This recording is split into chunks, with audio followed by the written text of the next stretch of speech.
Hello friends, स्वागत है आपका यूट्यूब चैनल ज्ञान बी 71 में। आज हमारी ये SPTGT नॉन मेडिकल कमीशन के लिए मैथ्स की क्लास रहेगी 8th। पहले वाली सब क्लास आप चैनल की प्लेलिस्ट में जाके देख सकते हो। हमने टॉपिक शुरू किया हुआ है रिलेशन एंड फंक्शन।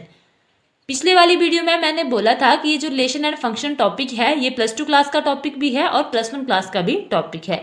यहाँ पे मैंने इससे पहले जो वीडियो डाली हुई है रिलेशन पे, उसमें +1 वाला टॉपिक जो है वो कंप्लीट कर दिया है। +1 में सिर्फ रिलेशन एंड फंक्शन का बेसिक ही है और फिर अगर याद आता होगा तभी हम +2 वाला रिलेशन एंड फंक्शन टॉपिक कर पाएंगे।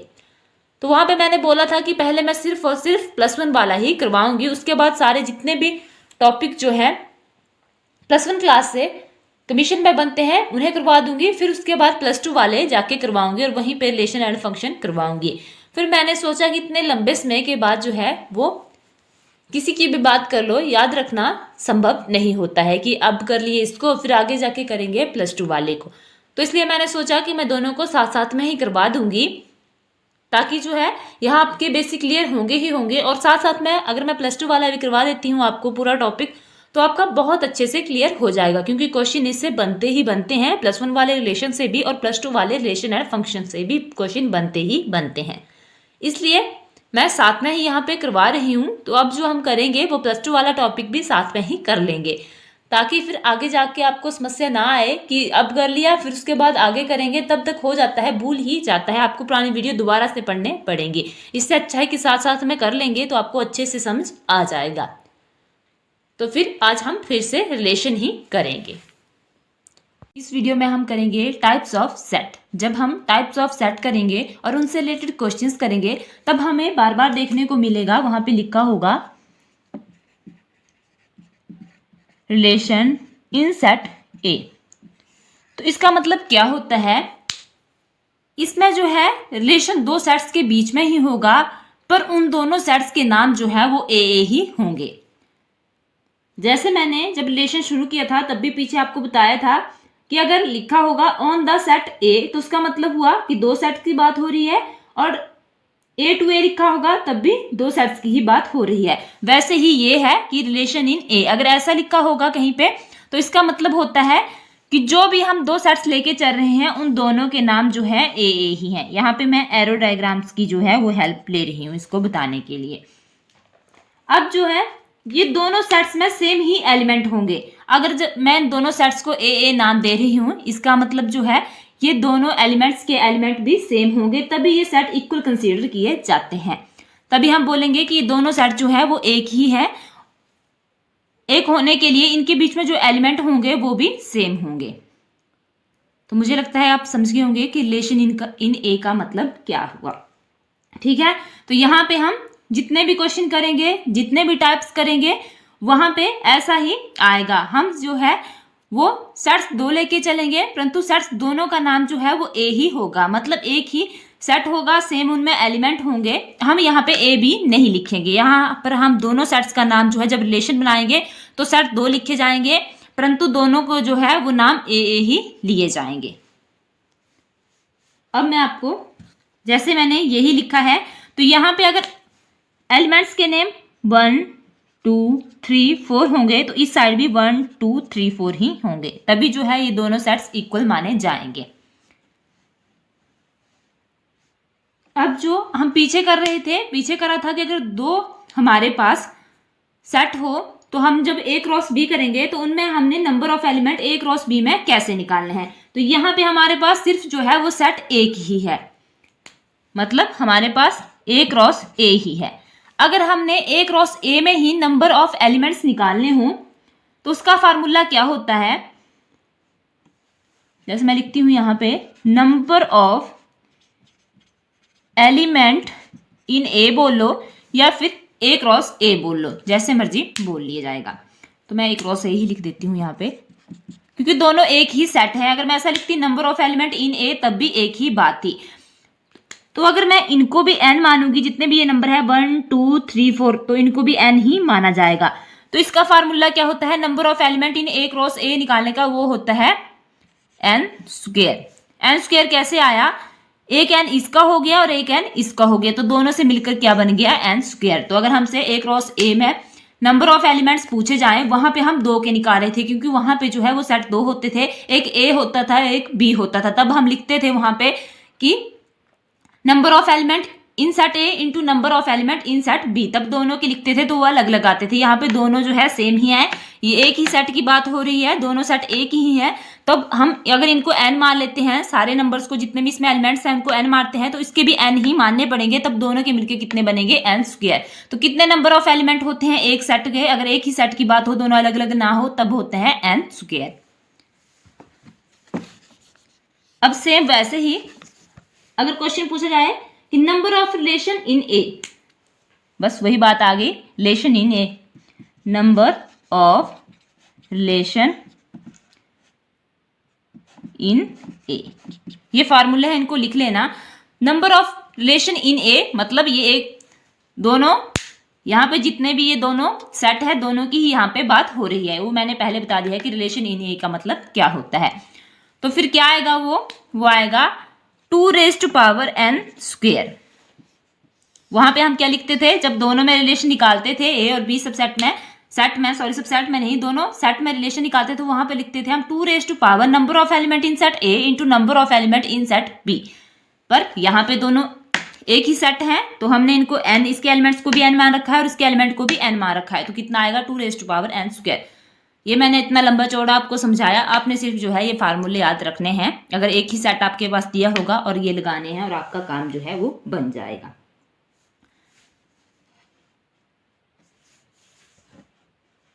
तो ये बहुत ज़्यादा काम की बात रहेगी, अच्छे से इस पे आपने जैसे जैसे मैंने बोला है वैसे वैसे इसको याद कर लेना है, ठीक है। अच्छे से आपने इस पे ध्यान देना है। फिर से एक बार समझ ना आए तो दूसरी बार वीडियो को लगा के देख लेना, अच्छे से आप इसे समझ जाओगे। तो जो मैंने 7th क्लास बनाई है रिलेशन पे, पीछे वाली वीडियो देखना आप, वहाँ पे एक छोटी सी गलती मुझसे हो गई थी, फिर मैंने वहाँ से ये स्क्रीनशॉट लेके रखा हुआ है, तो यहाँ पे मैं उसे आपको क्लियर कर देती हूँ। वहाँ पे मैं बता रही थी कि कैसे जो है हमने अगर दो सेट्स के बीच में रिलेशन निकालना हो A to B, तो हम कैसे उसे निकालते हैं और कैसे फार्मूला लगाते हैं। तो यहाँ पे 311 पे वीडियो पे नोट करना आप, 311 से मैंने वहाँ पे क्वेश्चन लिखा हुआ था और उस क्वेश्चन के बीच में आपको पूरा बता रही थी कि कैसे जो है हम A to B number of relation निकाल सकते हैं। तो वहाँ पे क्या हुआ कि मैंने ये फार्मूला लिख दिया, उसके बाद मैंने बताना था कि A to B हम कैसे करेंगे। तो ये A to B रिलेशन लिखा और उसके बाद लिख दिया 2। इस 2 में मैक्सिमम लोग कंफ्यूज होंगे। इसमें क्या हुआ कि मैं यहाँ पे फार्मूला ही लिखने लगी थी। यहाँ पे मैंने यही लिखना था इसके ऊपर कि number of element in set A into number of element in set B, पर पता नहीं कैसे यहाँ पे मैं लिखना भूल गई और सीधा नीचे ही यहाँ पे जाके लिख दिया और आगे जाके इस क्वेश्चन को पूरा का पूरा मैंने यहाँ पे देखिए कर दिया है। तो इसमें कुछ नहीं होना था, ये 2 के ऊपर जो है मैंने यही लिखना था कि NA into NB, number of element in set A into number of element in set B। तो आप कंफ्यूज ना हो, इस करके मैंने ये वाली चीज़ यहाँ पे क्लियर कर दी है। 6:30 जैसे पे जाके ये आगे मैं कर रही थी, उससे पहले मैंने ये क्वेश्चन लिखा हुआ था, उसमें बताने लगी थी मैं 311 से कि कैसे कैसे आपने निकालना है अगर किसी A to B आपने रिलेशन निकालना हो। तो ये आपने याद रखना था, ये आप गलती समझ लो या कुछ भी, यहाँ पे मैं बस यही मेरे से हुआ कि मैंने 2 लिखा और मैं नीचे चली गई लिखने के लिए, यहाँ पे नहीं रहा मुझे ध्यान कि NA इसके ऊपर लिखना था और NB भी इसके ऊपर लिखना था। तो ये आपने देख लेना है और कंफ्यूज नहीं होना है। वहां पे भी मैं कमेंट सेक्शन में ये डाल दूंगी। करेंगे टाइप्स ऑफ रिलेशन को। यहाँ पे आपको रिलेशन का हर प्रकार अच्छे से बताया जाएगा। पहले जिस टाइप का भी रिलेशन है उसके बारे में पूरा बेसिक बताया जाएगा, फिर बाद में उनसे रिलेटेड क्वेश्चन भी करे जाएंगे ताकि आपका अच्छे से ये क्लियर हो जाए। तो जितने भी प्रकार के रिलेशन होंगे मैं आपको 1 बाय 1 सारे करवाती चलूंगी। तो सबसे पहला जो रहेगा हमारे पास वो है एम्प्टी रिलेशन।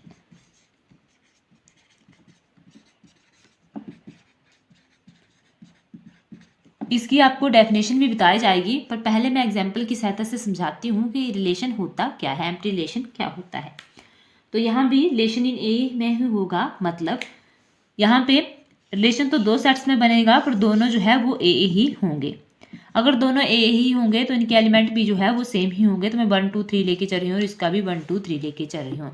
यहाँ पे हमें इन दोनों के बीच में रिलेशन क्या शो करना है, तो एक रिलेशन हमारे पास दिया गया है, यहाँ पे लिख देती हूँ। तो हमें बताना है कि ये जो ए बी है such that A plus B जो है वो 10 आना चाहिए। जिनका ये 10 आएगा उनके बीच में ही रिलेशन बनेगा। जिनका ए प्लस बी 10 आएगा उनके बीच में ही रिलेशन बनेगा। और ये जो ए और बी है वे बिलोंग्स करेंगे ए को।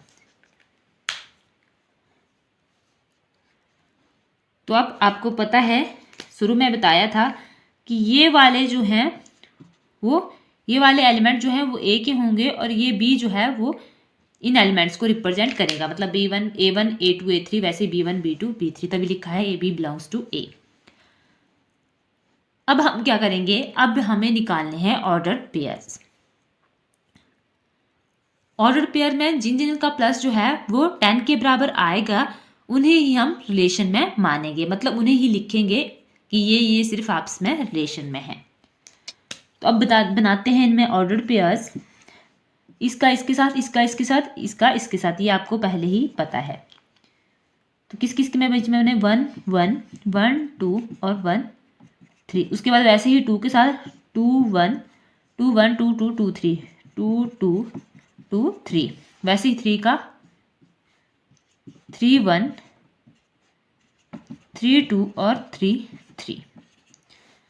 अब हमने यहाँ से वो ऑर्डर्ड पेयर लेने हैं, मतलब वही रिलेशन में आएंगे जिनका आपस में प्लस 10 आए। तो यहाँ देखिए 1 और 1 का प्लस करेंगे तो ये सिर्फ 2 आएगा, इसका करेंगे तो 3 आएगा और इसका 4 आएगा। वैसे ही 2 1 का 3, 2 2 का 4, 2 3 का 5। 3 1 को प्लस करते हैं तो 4 आएगा, 3 2 को करेंगे तो 5 और 3 3 को करेंगे तो 6। यहाँ पे ऐसा कोई भी ऑर्डर्ड पेयर नहीं है जिनका प्लस जो है, अगर ए बी का प्लस करें, जिनका हम प्लस करने पर हमारे पास 10 आए। तो अब यहाँ पे कोई भी ऐसे ऑर्डर पेयर नहीं है जिनका अगर हम प्लस करें तो वो 10 आए।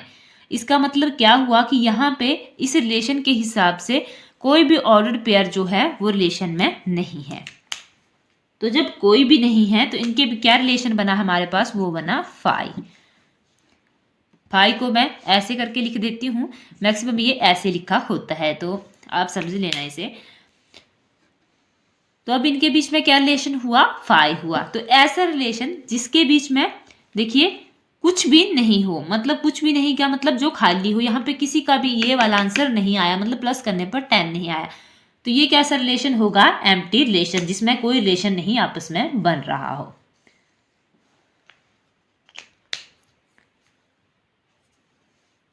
तो इसको कैसे रिप्रेजेंट करते हैं हम, ऐसे करते हैं, रिलेशन क्या बना हमारे पास, 5, ठीक है। और ये 5 जो है वो सब सेट है ए क्रॉस ए का। ऐसे अगर कहीं पे लिखा होगा तो वो जो है हमारे पास एम्प्टी सेट होगा, ये आपने याद रखना है। ऐसे इसे मैक्सिमम टाइम लिखा होता है। क्या लिखा है यहाँ पे, आर रिलेशन में क्या लिखा है कि 5 जो है वो ए क्रॉस ए का सबसेट है, तो वो तो है ही है, क्योंकि ये आपको पहले भी बताया है, जब हम किसी का सबसेट बनाते हैं तो उसमें 5 होता ही होता है। तो यहाँ पे टोटल आया ही 5 है, तो ये 5 जो है इन दोनों का सबसेट होगा, तो ये बात सही है। अब डेफिनेशन आपको बता देती हूँ मैं। तो ये रही एम्प्टी रिलेशन की definition. A relation R in a set A is called empty relation if no element of A is related to any element of A. ऐसे इसे रिप्रेजेंट किया जाता है, वो आपको पीछे मैंने बताया हुआ है। तो ये क्या बोलता है कि एम्प्टी रिलेशन वो रिलेशन होता है जिसमें ए का कोई भी एलिमेंट जो है वो ए के एलिमेंट से रिलेट नहीं करता है। वो आपको पीछे बता दिया गया है कि दोनों सेट जो है वो ए ही होंगे और सेम एलिमेंट होंगे। तो उन दोनों में आपने देखा जो रिलेशन दिया गया था उसे वो शो ही नहीं कर रहे थे, और दोनों में कोई रिलेशन नहीं बन रहा था, इसलिए 5 आ रहा था। तो इसका क्या मतलब हुआ कि दोनों सेट्स का एलिमेंट जो है वो रिलेट नहीं कर रहे थे आपस में। तब जो है हमारे पास रिलेशन जो है वो 5 आया, और 5 जो है वो ए क्रॉस ए का सबसेट होता है। करते हैं हम अगला टाइप जो रहेगा यूनिवर्सल रिलेशन। यूनिवर्सल रिलेशन, इसको भी एग्जाम्पल की सहायता से ही समझाया जाएगा। रिलेशन तो यहाँ पे भी मैं वैसे ही 2 सेट लेके चल रही हूँ, दोनों के नाम ए और एलिमेंट जो है वो भी सेम रहेंगे। यहाँ पे लेती हूँ मैं 1 और 2 और यहाँ पे भी 1 और 2 ही लिए। अब हमें क्या शो करना है, क्या रिलेशन दिया गया है वो बताना है कि इनके बीच में है या नहीं है। ए बी, एक मिनट, यह है relation A comma B such that A minus B is an integer A B belongs to A. तो ये बताना है हमने कि जो अगर a माइनस बी करें तो हमारे पास जो है इंटीजर आए तो उनके बीच में जो है वो रिलेशन होगा। तो यहाँ पे इंटीजर इन्होंने लिखा है, यहाँ पे इंटीजर ना लिख के ये जेड भी लिख सकते थे, जेड। तो जेड क्या होता है, the set of all integer, the set of all integer, ये मैंने लिखा the set of all integer. तो यहाँ पे जब से हमने सेट शुरू किया है तब से ही, ये पहले ही बताया गया था, शायद मैंने बताया है या नहीं बताया है, कि ये जो जेड होगा, कई जगह पे इन्होंने इंटीजर ना लिख के जेड लिखा होगा क्वेश्चंस में, तो उसका मतलब होता है कि सेट ऑफ ऑल इंटीजर। कहीं पे एन लिखा होगा तो उसका मतलब होगा the set of all natural numbers, natural number. क्योंकि क्वेश्चन में अगर नेचुरल नंबर ना लिखा हो तो वहां पे सीधा इन्होंने एन लिखा होगा, इसका मतलब होगा the set of all natural number. वैसे ही अगर कहीं पे क्यू लिखा होगा तो उसका मतलब होगा the set of all rational numbers, rational numbers, ये आपने याद रखना है। और ये अगर कहीं पे आर लिखा होगा, रियल नंबर नहीं लिखे होंगे, तो उसका मतलब होगा the set of all real number, set of all real numbers. तो ये आपने याद रखनी है 2-4 चीजें। जेड का मतलब हो गया the set of all integer, N होगा set of all natural number, Q हो गया सेट ऑफ रैशनल नंबर, और वैसे ही आर होगा the set of real numbers. क्योंकि क्वेश्चन में कई बार इन्होंने सीधा ऐसे ही लिख दिया होता है, तो ये आपने आगे से ध्यान में रखना है। अगर ऐसा किसी क्वेश्चन में आए तो इसका मतलब ये होता है। अब वैसे ही हमने ऑर्डर्स पे बताने हैं एक क्रॉस ए के, तो क्या क्या बनेंगे, ये बनेंगे 1 1 1 2, इसके साथ और इसका, फिर इसके और इसका 2 1 और 2 2। अब हमने वो ऑर्डर पेयर देखने हैं जिनको माइनस करके इंटीजर आए, ठीक है। अब मैं 1 माइनस 1 करूं तब आएगा 0, और 0 क्या है, एक इंटीजर है, क्योंकि मैंने बोला जितने भी नेगेटिव होंगे, नेगेटिव वैल्यूज, पॉजिटिव वैल्यू और तीनों से मिलकर जो है इंटीजर बनते हैं, तो ये इंटीजर है। अब मैं 1 माइनस 2 करूंगी, जब a माइनस बी है, 1 माइनस 2 करूंगी तो क्या बनेगा, मेरे पास बच जाएगा -1, जो भी एक इंटीजर है। उसका 2 माइनस 1 1 बचेगा, 2 माइनस 2 0 आ गएगा। तो हमारे पास क्या क्या आया, 0 -1 1 और 0। ये चारों के चारों ही इंटीजर हैं, क्योंकि 0 भी इंटीजर होती है, माइनस वैल्यू भी इंटीजर में आती है और पॉजिटिव भी इंटीजर में आती है। तो इसका मतलब क्या हुआ, हमारे पास ये हुआ एक, तो आर क्या है हमारे पास, ये आया ए क्रॉस ए। मतलब जितने भी इन दोनों के ऑर्डर पेयर बने वो सारे के सारे जो हैं वो रिलेशन को शो कर रहे हैं, जो हमें दिए गई थी कंडीशन उसको ये फॉलो कर रहे हैं। तो क्या होता है universal relation, a relation R in a set A is called relation, universal relation if each element of A is related to every element of A, that is, इसको कैसे रिप्रेजेंट किया जाता है, अगर कहीं पे लिखा हुआ आ जाएगा तो ऐसे लिखा होगा R equal to A cross A. मतलब ए के जितने भी एलिमेंट हैं वो बी के एलिमेंट से रिलेट करेंगे। पीछे वाले में ऐसा नहीं था, पीछे के ए का कोई भी एलिमेंट जो है वो ए के एलिमेंट से रिलेट नहीं कर रहा था। अब जो है मुझे लगता है आपको समझा गया होगा, डेफिनेशन भी आपको बता देती हूँ साथ में ही। तो ये रही definition, a relation R in a set A is called universal relation if each element of A is related to every element of A. तो ये कैसे, R equal to A cross A, तो इसके बराबर आया ना, क्योंकि हम जब इनका आपस में हमने ए क्रॉस ए किया तो जो इसके लिए रिलेशन दिया गया था वो सेटिस्फाई हुआ, जितने भी ऑर्डर पेयर बने थे, क्योंकि हमने a माइनस बी करा तो सारे के सारे ये जो है वो इंटीजर आए। तब ये क्या हुआ हमारे पास यूनिवर्सल रिलेशन। प्रत्येक जो है दोनों ए के जो आपस में एलिमेंट थे वो एक दूसरे के साथ रिलेशन में थे, जो हमने पीछे करके भी देखा। अब आगे है हमारे पास आइडेंटिटी रिलेशन।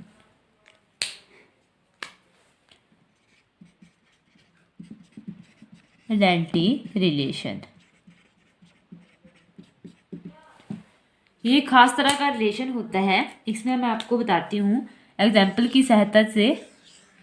ये भी ये है और ये भी ये है, दोनों में सेम तरह के एलिमेंट होंगे। 1 2 3 4 ले रही हूँ तो यहाँ भी 1 2 3 और 4 ही होंगे। अब इसमें हमारे पास सिर्फ A क्रॉस A करने पर 1 1 आए, 2 2 आए, 3 3 आए और 4 4 आए, मतलब इनके बीच में ही रिलेशन आए। जब हमारे पास इस तरह का रिलेशन बनता है, जैसे हमारे पास अलग अलग दोनों एक ही सेट हैं वैसे तो ये, तो इनमें एलिमेंट्स रहेंगे 1 1 1 2 3 4 है एक में और दूसरे में भी 1 2 3 4 है। जब हमारे पास सेम एलिमेंट्स के बीच में रिलेशन बनता है तब उस वाले रिलेशन को आइडेंटिटी रिलेशन कहा जाता है। तो यहाँ पे आप देखिए सेम में ही बनना चाहिए, बाकी और कुछ नहीं इनके साथ आना चाहिए। ये क्लोज होगी यहाँ पे ब्रैकेट। तो बस जब इस तरह का रिलेशन हो हमारे पास तब उसे बोला जाता है आइडेंटिटी रिलेशन, मतलब सेम एलिमेंट्स में ही रिलेशन बनना चाहिए। तो यहाँ पे सिर्फ A 1 1 का बनेगा, 2 2 का बनेगा, 3 3 का बनेगा और 4 4 का बनेगा। इसके साथ बाकी कुछ नहीं आएगा, जैसे 1 के साथ 1 1 के 2 1 के 3 1 के 4, ऐसा कुछ नहीं करना है। हमें सिर्फ यही याद रखना है कि आइडेंटिटी रिलेशन में सिर्फ सेम तरह के एलिमेंट्स में ही आपस में रिलेशन बनता है, जो आपको यहाँ पे बता दिया गया है कि 1 का 1 के साथ ही बनेगा, 2 का 2 के साथ ही, 3 का 3 के साथ ही, 4 का 4 के साथ ही, अपने सेम ही एलिमेंट्स में रिलेशन बनेगा। तो इस वाले रिलेशन को बोला जाता है आइडेंटिटी रिलेशन। तो 3 रिलेशन हमने यहाँ पे कर लिए हैं। आगे हम इससे आगे जो बच के हैं उन्हें आगे वाली वीडियो में करेंगे और कुछ इससे रिलेटेड क्वेश्चन भी आपको करवाए जाएंगे। वैसे तो मैंने एग्जाम्पल से ही आपको साथ साथ में करवा रही हूँ, तो वहीं से आपको पूरा पता लग रहा है क्योंकि वो क्वेश्चन ही है, पर फिर भी लास्ट में इनसे रिलेटेड एक क्वेश्चन मैं सबसे करवाने की कोशिश करूंगी इकट्ठा ही, और इकट्ठा आपको दूंगी कि बताना ये कौन से वाला रिलेशन है। तो वहां से आपको क्वेश्चन भी पूरे अच्छे से पता लग जाएंगे और ये भी अच्छे से आपका क्लियर हो जाएगा। फ्रेंड्स, वीडियो अच्छी लगे तो वीडियो को लाइक करना, शेयर करना और चैनल को सब्सक्राइब करना ना भूलना। धन्यवाद।